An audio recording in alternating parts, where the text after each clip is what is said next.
I now give the floor to the representative of the Russian Federation, Mr. Ambassador.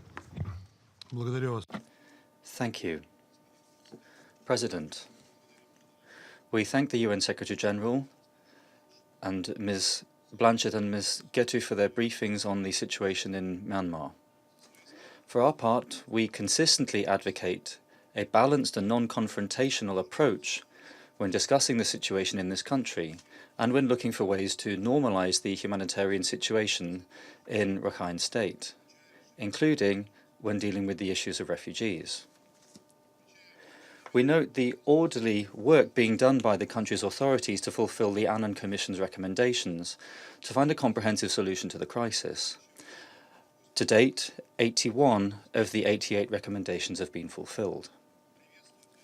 We welcome the repeated readiness, as stated at official level in Naypyidaw, to guarantee the step-by-step return of all refugees, including displaced people, including from Bangladesh. We greatly esteem the measures carried out in Rakhine State to establish the necessary infrastructure to support and host future repatriates. We note the creation on the 30th of July of an independent commission on inquiry, which is headed and includes authoritative foreign representatives, such as Rosario Manala and Kenzo Oshima. This decision was adopted in Naypyidaw as part of a national initiative to guarantee reconciliation, peace, stability and development in Rakhine State. We are convinced that the key to solving the issue of refugees is in bilateral cooperation between Myanmar and Bangladesh. On the basis of a legal basis worked out by both parties, and coordinated mechanisms will allow them to move to practical steps in this area. We believe it would be counterproductive to take a line extending the deadlines for the process of repatriation, which is being used by some outside forces to exercise additional pressure on Myanmar. At this stage, we think the priority is establishing international assistance to overcome the most serious humanitarian elements of the crisis. We assume here that there is a need to provide help to both Bangladesh and Myanmar. Our efforts include a particular emphasis on providing assistance for both equally. In 2018-2019, Russia will earmark $1 million for both countries through the World Food Programme. We think that the role of the international community should also include providing assistance to Naypyidaw and Dhaka in carrying out the agreements they've already entered into. A positive example here is the close cooperation of the UNHCR and the UNDP with the government of Myanmar on implementing the 6th of June tripartite memorandum on cooperation, and also the activities of the special representative of the UN Secretary-General, Ms. Christina Schraner-Bohner, who visited the country in June and in July this year as part of a peace conference. We note also the decision of the authorities in Myanmar to agree for her office to be opened in Naypyidaw.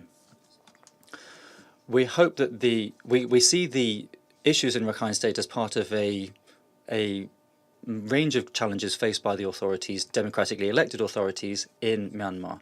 Attempts to place responsibility for solving the crisis on Naypyidaw ignores the sorties of terrorists, which have also been the main cause of the crisis in the country and have made it more difficult to establish inter-ethnic peace within the country and to guarantee effective cooperation with the international community. We see the key to solving the problem in Rakhine State in establishing bilateral dialogue and re-establishing trust between Bangladesh and Myanmar. Therefore, we welcome any contact between both parties, including the event on the 10th of August in Naypyidaw, namely a meeting at ministerial level, during which agreements were reached on the modalities for eventual process of returning refugees to Rakhine State and consolidating cooperation in the sphere of the fight of against terrorism and drug trafficking. We assume that the crisis, as we've already said, should be solved mainly on a bilateral basis through negotiations between Myanmar and Bangladesh. The deep problems in Rakhine have a multifaceted and complex character and can be solved exclusively through peaceful diplomatic and political methods and the establishment of dialogue through the authorities in Naypyidaw and Dhaka, including the representatives of all ethnicities and religions. We hope that assistance for the powers in Myanmar and Bangladesh in solving the issues will be provided on an equal basis and in mutual respect. We hope that all parties will act responsibly and with restraint to avoid a re-escalation of the situation. I thank you. I thank the representative of the Russian Federation for his statement.